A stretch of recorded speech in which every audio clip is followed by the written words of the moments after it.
tem muita gente aqui que tem medo de falar alguns certos tipos de coisa, tem medo de colocar o seu posicionamento na mesa. Por que você sente isso hoje? Que a maioria das pessoas, ou grande maioria, tem, deixa quieto, não, eu sou Lula, não, eu sou Bolsonaro, mas, vixe, nem vou falar nada, tá? Por que as pessoas têm esse medo hoje? Por causa da reação agressiva, por causa da a reação violenta que a esquerda tem, meu parceiro. Eu vou falar pra você.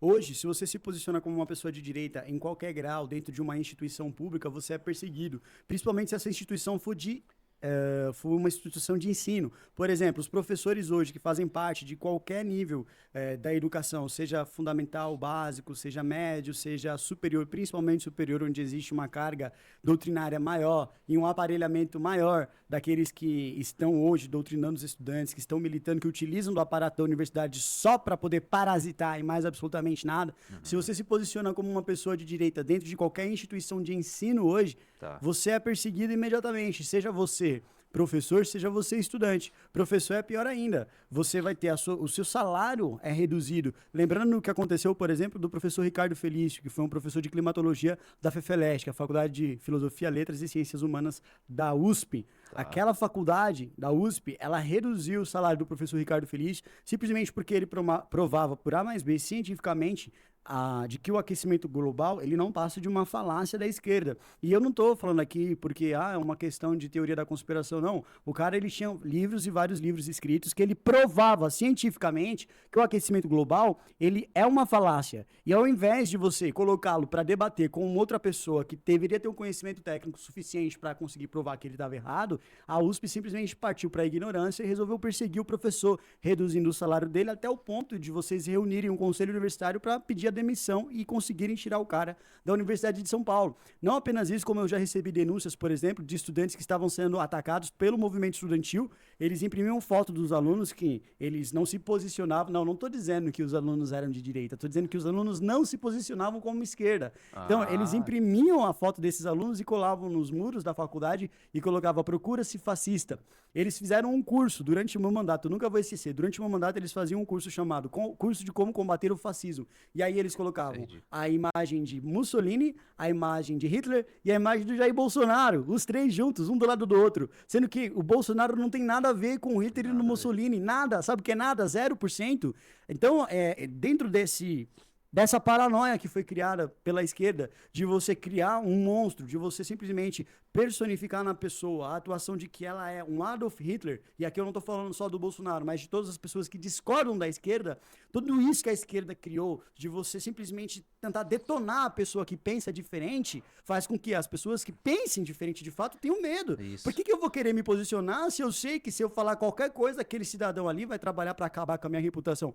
E não só em rede social, mas também no meu trabalho, tendo em vista que você vê páginas como o Sleep Giants, que eles fazem pressão mesmo para as pessoas serem demitidas do seu trabalho depois que descobrem que aquela pessoa tem um posicionamento político conservador, de direita, como já foi feito inúmeras vezes. Eles fazem uma cassação tremenda. E aqui eu estou falando cassação literal, entendeu? Eles procuram as pessoas que são de direita, que estão dentro de pontos estratégicos, de empresas importantes, de instituições públicas importantes, e começam a fazer a caveira daquela pessoa, utilizando como pressão a sua própria militância até que aquela pessoa seja demitida.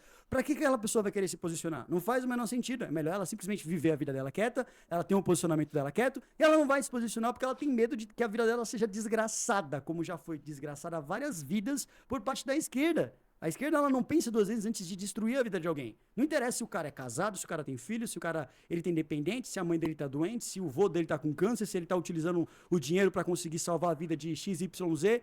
Eles não estão nem aí. Eles vão para cima e vão fazer a vida da pessoa um inferno, até que aquela pessoa não tenha mais absolutamente nada. E eles já fizeram isso várias vezes com várias pessoas.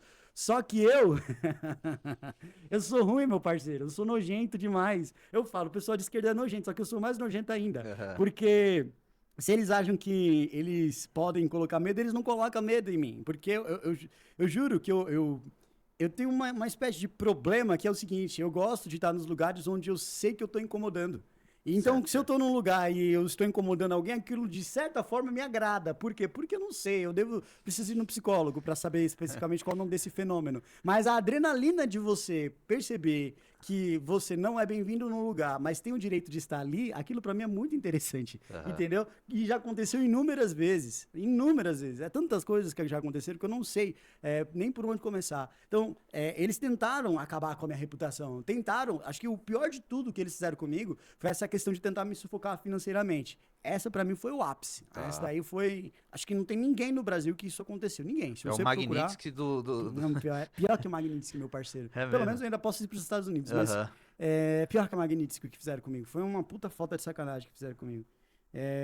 Conta um pouco isso aí pra quem não lembra. Vou falar. Porque eu preciso pensar em como começar essa história de tão triste que é, meu. Sim. Você tá louco. O principal articulador que acabou com a minha vida financeira foi o Felipe Neto. Tá. Foi o Felipe Neto. Ele mesmo, um youtuber que tem, sei lá, quase 20 milhões de seguidores no Multimilionário. YouTube, multimilionário próprio. Durante o ano de 2020, em que a gente estava no ápice da pandemia e tudo estava fechado, a esquerda resolveu fazer algumas manifestações de rua com torcida organizada. Eles juntaram a torcida do Corinthians, do Palmeiras, do Santos e do São Paulo e foram todos para a Avenida Paulista para depredar patrimônio. E não, eles não pegaram a torcida inteira. Foi uma parte da torcida que gostava de se politizar. Eles gostavam de certa forma, ir para uma espécie de enfrentamento. Sim. Antigamente, essa ala da esquerda era conhecida como Black Blocs. Isso. Porém, os Black Blocs, eles foram completamente criminalizados no Brasil porque eles conseguiram ter a façanha de matar um jornalista. Em 2013, eles miraram um rojão em um jornalista, na expectativa de acertar um policial militar, e mataram o jornalista da TV Band. Isso. Então, eles simplesmente desapareceram e reapareceram alguns anos depois, só que agora utilizando outra máscara. Eles são chamados apenas de Antifa, e os Antifas, eles usam uma ação que é conhecida como uma ação direta. Essa ação direta é um método que eles utilizam para conseguir fazer as suas ações de ataque, depredação de patrimônio público, depredação de patrimônio privado, aterrorização das pessoas através de ameaças.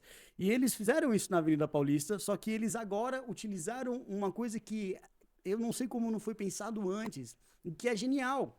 Ora, se antigamente os antifas eles utilizavam os black blocs, que era nada mais do que estudantes de universidades, Sim. de faculdades de extrema esquerda, Isso aí. que iam para as ruas para conseguir depredar tudo, quebrar tudo. Porém, esses estudantes eles não mostravam o quê? O rosto, porque eles tinham medo. Medo de quem? Do Estado. Porque eles sabem que o Estado, se ele vai atrás, ele vai acabar com a vida do cidadão. Ele não quer ser uma pessoa, apesar de ser um black bloc, ele não quer ser uma pessoa que vive na clandestinidade, não quer ser uma pessoa que não tem os direitos de ir e vir preservado, ele não quer perder os direitos. Ele sabe que o Estado, criminalmente, através do direito penal, pode tirar essas liberdades que ele tem hoje.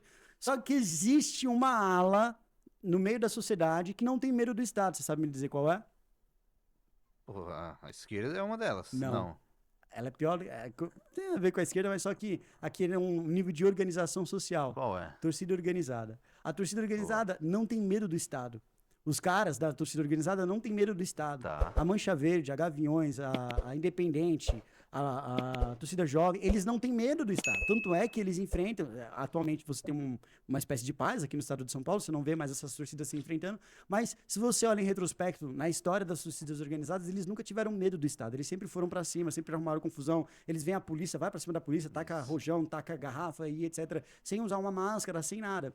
Então a esquerda viu esse atributo dentro das torcidas organizadas e resolveu instrumentalizar para si. Trouxeram as torcidas organizadas para poder fazer parte de uma extrema esquerda radical, dando a eles a ideia e um incentivo político. Certo. Então eles foram para as ruas em 2020 justamente para poder atacar quem? A figura principal que eles iam para cima era Jair Bolsonaro. Isso. Então eles iam defender a democracia, destruindo tudo que via pela frente, ameaçando fisicamente agredir os bolsonaristas. Então em 2020, quando eu vi isso, eu achei um absurdo tão grande. Eu falei, não, peraí, Pô. esses caras aí não podem fazer um absurdo desse, Diego. Como assim? As pessoas têm que ter liberdade de poder se manifestar politicamente. As pessoas podem se dizer de direita sem serem perseguidas. E esses caras aí, eles querem simplesmente agredir as pessoas que têm um posicionamento político diferente? Não.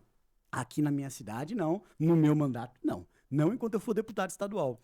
Pedi para que as pessoas pudessem me enviar todas as informações que elas tinham a respeito de quem estava na Avenida Paulista, quebrando tudo, depredando tudo, ameaçando todo mundo que se identifica como de direita, porque eu ia enviar essas informações para a Polícia Civil, para a Polícia Federal, e aproveitando que naquela época Donald Trump estava no seu primeiro mandato como presidente da República e havia reconhecido o grupo Antifa, porque é um grupo internacional, como um grupo terrorista, eu enviaria também para a Embaixada dos Estados Unidos para que eles reconhecessem as pessoas que estão aqui no Brasil que não pudessem entrar lá, entendeu? Certo. E aí, beleza, fui recebendo essas informações durante um dia inteiro.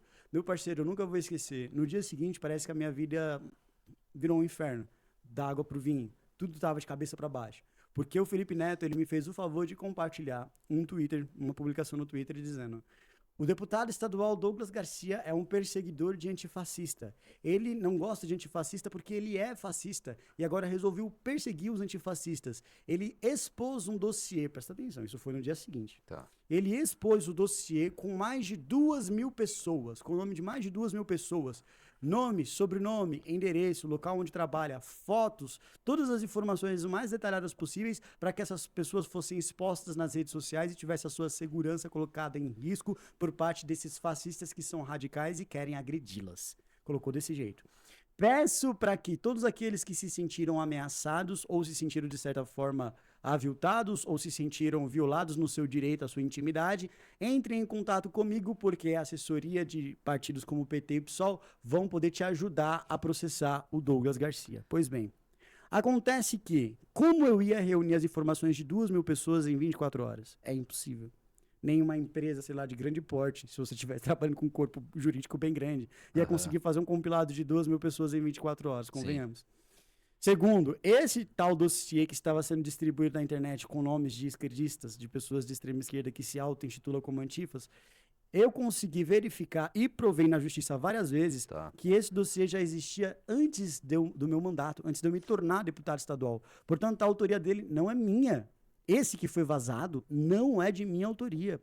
Mas eu não podia simplesmente pegar aquele que eu tinha feito e entregado na Polícia Civil e na Polícia Federal, porque aí sim eu estaria vazando informações das pessoas que estavam me passando, você tá entendendo? Eu não podia, pessoal, não é esse aqui, é esse aqui. Aí, ia ficar pior ainda, entendeu? Porque ali você ia ter, de fato, uma prova de que eu estava vazando dados de alguém. Resultado, havia 2.000 pessoas nesse dossiê. As 2.000 pessoas começaram a procurar a assessoria jurídica do PT e do PSOL.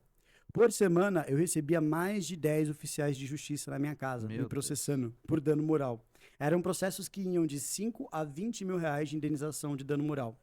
Só que o número de processos ele foi tão grande, mas tão grande, mas tão grande, mas tão grande, que eu não conseguia dar conta de responder a citação.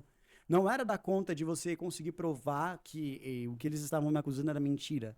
Era não dar conta de simplesmente responder. Um advogado só não dava conta, 2 advogados não dava conta. Se você pegar uma empresa de médio porte ou grande porte mesmo e colocar toda a assessoria jurídica dela para trabalhar, para responder mais de 300 processos de uma só vez dentro de uma semana, não vão dar conta, porque é muito processo. Então, como eu não conseguia responder a citação, começou a dar revelia, se dava revelia, eu era condenado, sem sequer análise do mérito, eu simplesmente era condenado. E transitava em julgado porque eu não conseguia responder. Eu não tinha corpo jurídico suficiente para dar resposta a tudo isso que estava acontecendo. Nem financeiro, não tinha como. Se o advogado cobrasse, por exemplo, lá, sei lá, 10% do valor da causa, você pega 20 mil reais um processo. Ele ia me cobrar 2 contos. 2 contos para cada um dos 300 e lá vai pedrada de processo? Não tem como, é impossível. Caramba. Eu não ia conseguir. Não vai, não vai, você tá entendendo? E aí eu peguei e entrei com pedido de falência na justiça, porque a soma de todas as condenações passava tranquilo de R$1 milhão. Pedi um pedido de falência já no final do meu mandato. A justiça negou o pedido de falência, dizendo que não cabe a uma autoridade pública como deputado estadual solicitar falência devido ao seu histórico financeiro de recursos provindos do Tesouro Estadual. Eu falei, mas espera aí. Um deputado estadual naquela época recebia 25 mil reais bruto, 18, 16 mil reais líquido, por aí. A minha condenação, por cada condenação, era de 20 mil reais. E no total dela estava passando de 1 milhão. Eu, antes de me tornar deputado estadual, era estoquista de loja de calçado, eu recebia um salário mínimo.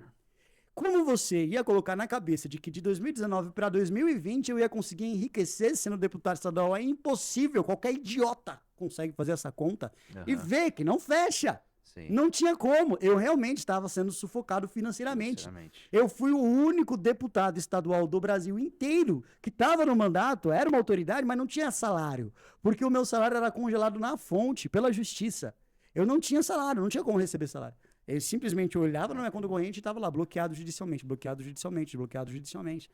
Porque não me permitia, não foi me permitido o direito de ter salário de 2020, 2021, 2022. E até hoje ainda caem bloqueios judiciais na minha conta.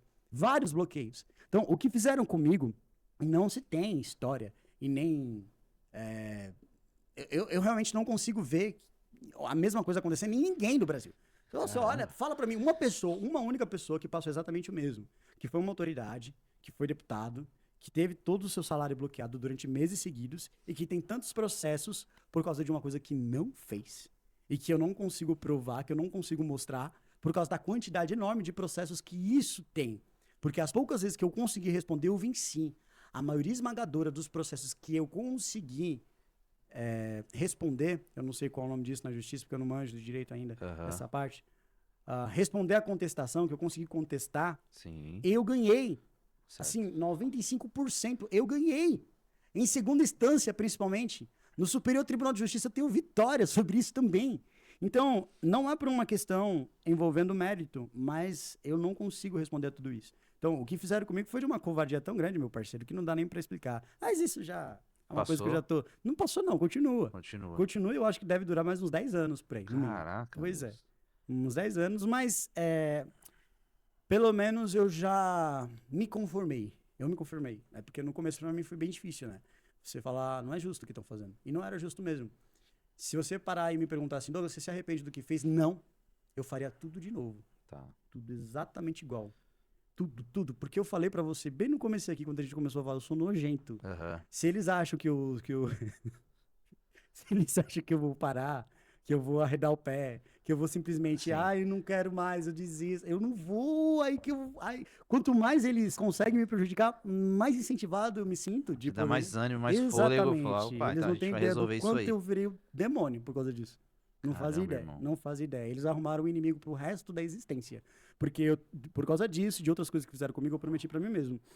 Enquanto eu respirar, enquanto eu viver, enquanto eu tiver força para conseguir falar, se eles me deixarem aleijados, eu vou usar minha voz. Se eles arrancarem meus braços, eu vou continuar usando a minha voz. Se eles me deixarem mudo, eu dou um jeito de conseguir, sei lá, passar a minha ideia, a minha informação pela tecnologia, utilizando a inteligência artificial, que seja. Mas enquanto eu estiver vivo, meu parceiro, eles podem me tirar tudo. Eu não vou descansar de brigar com essa gente, porque essa gente é um mal. Essa guerra que eu travo com essa gente é a guerra do bem contra o mal. E eu vejo eles como mal. Eu não vejo eles como nada de bem para a sociedade. Nada. Nem para a sociedade. Porque quando a gente fala sociedade, estamos especificando muito. É para a humanidade mesmo. Eu não vejo nada de bom que a esquerda pode trazer para a humanidade. Muito pelo contrário. E eles conseguiram fazer de mim uma pessoa que vai brigar com eles pro resto da minha vida. E vai demorar, viu? Porque eu tô com 31 anos agora, eu acho que Tá demora. novo, ainda tá pra morrer. novo. Tá com saúde ainda, tá com força ainda.